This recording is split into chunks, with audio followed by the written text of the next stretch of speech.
What is up, YouTube? I'm Ace Palomero, South Texas Realtor, proud son of the Rio Grande Valley, and someone who is Filipino by birth but American by choice. Welcome to my channel. So today's video is on the July 2026 housing market update for the Rio Grande Valley, specifically the cities of McAllen, Edinburg, Mission, and Far. Before we dive into that, Dad, I just wanted to highlight some of the headlines from some of the major real estate companies. So, Realtor.com says a great starter home divide where the American dream is still alive for first time buyers and where it's slipping away. Apparently, Realtor.com is finally admitting that some properties might be overpriced. This is Zillow. The housing market is splitting in two. Luxury homes are in high demand while starter homes sit. Zillow's finally talking about the K-shaped economy, it seems. And Redfin News, home buying demand slows as mortgage rates hit highest level in a year. Now, if you have been looking, if you're on the sidelines, if you're an educated buyer, you should know that especially by now, that mortgage rates aren't as big of a concern as the actual purchase prices. You can always refinance, but once you've signed the contract, once you've closed, like, how are you going to renegotiate price? And these are some thumbnails from my fellow YouTubers. Econofin here. It's the first time I've seen this guy. Who's this guy? Oh, we all know Graham Stephen though. But yeah, it seems that the people who were saying back in 2022 and 2023 when I started up this YouTube channel that housing was gonna go up forever, they can shut up. All right, let's dive into the data. Data is courtesy of the Greater McAllen Association Realtors. Cities are McAllen, Edinburg, Mission, and Far. First data point we're looking at is median sale price. And for month to month for City McAllen, we went from 307,000 in June 2026 down to 300,000. So that's actually moving away from seasonality. City of Edinburg went up 261.5 up to 265. Mission went down. So in June it was at 260, July 224, and then Far went up 199 to 213 in July. Now for year over year changes for median sale price, McAllen is up 2.7%, Edinburgh's down 5%, Mission is down 20%, and Far is actually up 5.9%. Now for new listings for month-to-month changes, June to July, McAllen went from 173 down to 143. Edinburg went up though, 172 to 196. Mission went from 137 to 135. Far went down 53 to 48 from June to July. Now, year over year changes for new listings. McAllen is down 11.2%. Edinburg is up 5.9%. Mission is up 14.4%. And Far is down by 14.3%.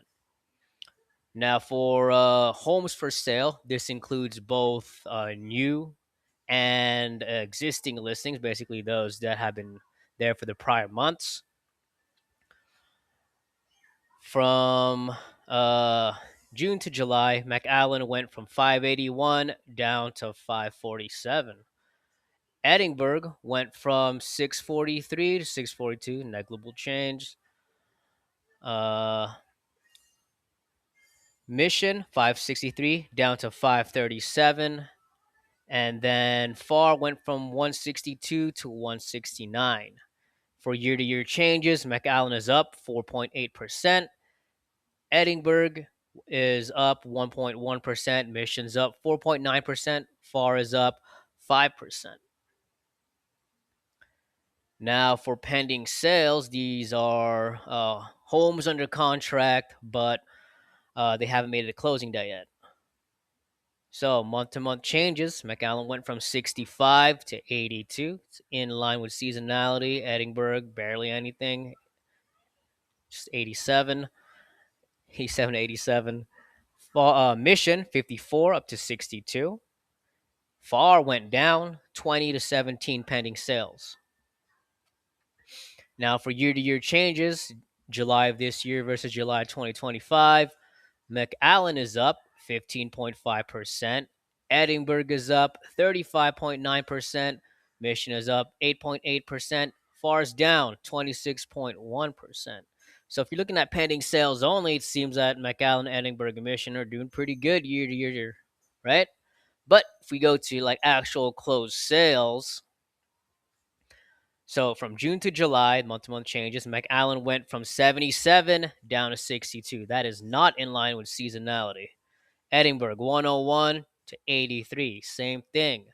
Mission 65 to 63, smaller change, but still not in line with seasonality. FAR is the only one that went that is in line with seasonality, going from 18 to 20, right? June to July.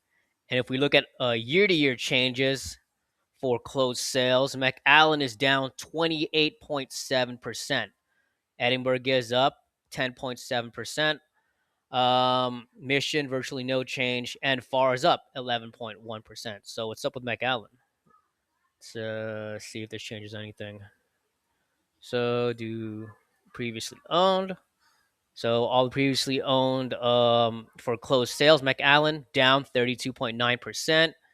New construction 7.1%. So if I'm reading this right, I think the final price of the new construction is kind of pulling that up.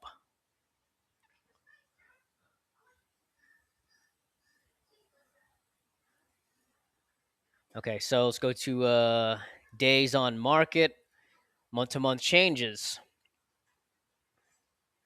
McAllen went from 41 days on market in June to 46 in July.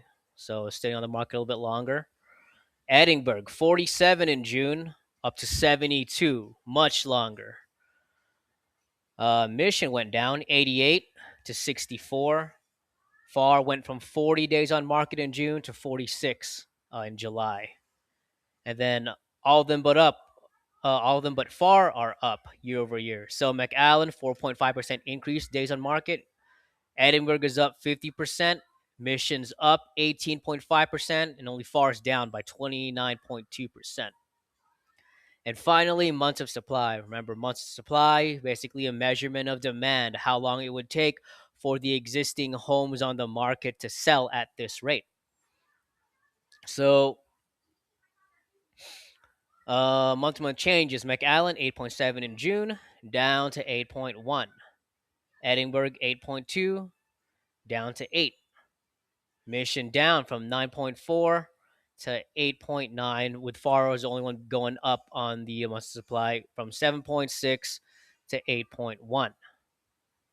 So it looks like the first three, McAllen, Edinburgh, Mission, they are in line with seasonality. But if we look at year-to-year changes, McAllen is up 1.3%. Edinburgh is down 8%. Mission down 7.3%. FAR is down 11%. So if we're looking at year-to-year changes, Edinburgh, Mission, and FAR, they are more of a seller's market compared to last year. But if you're still looking at it like as a whole, all of them are still above 8 months of inventory. I don't think that's a sign for sellers to keep on pricing them the way they were pricing them back in 2021 and 2022. So for the fourplex market in the Rio Grande Valley, that correction already started last year. I think around October, November. I think it was November.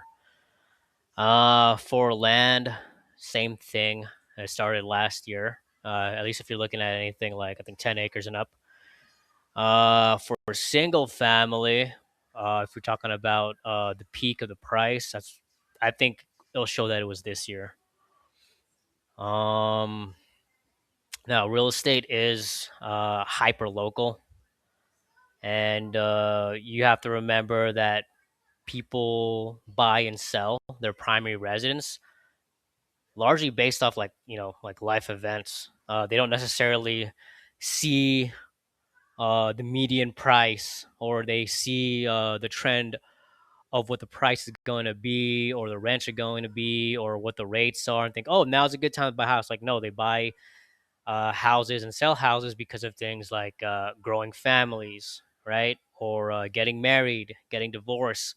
They need to downsize because the kids are all off to college and now they have like a 5 bedroom house and it's just, mom and dad at home. Or they get like, older. They're no longer able to maintain the home. Stuff like that.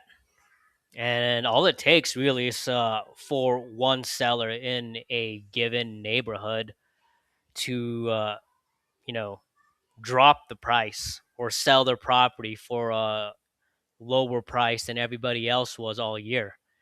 And that could bring the appraisal value down. And most people, they finance the purchase of their home. They don't have the final say. The bank does, right? The lender does. But yeah, if you are buying in this market, you're going to have way more opportunities than you would have, if you were buying back in 2021 and in early 2022. And if you're selling in this market, if you want to sell within a reasonable time period, right, or at least within the median days sold, right, be realistic. Like if your neighbor whose blueprint is basically the twin to yours sold their house for like 300 and you've made no major upgrades and you think you're going to sell yours for 320, like, let's be real. And if a realtor or an agent takes your listing, if they're competent, and they take it at that price, they should have had a documented conversation with you, like essentially saying that they are taking an overpriced listing and they expect you to at least be open to the conversation of dropping your listing price if the property doesn't move. Uh, anyway, that's enough of that rant. If you found any of this educational, or at least entertaining, like, share, and subscribe. Bye.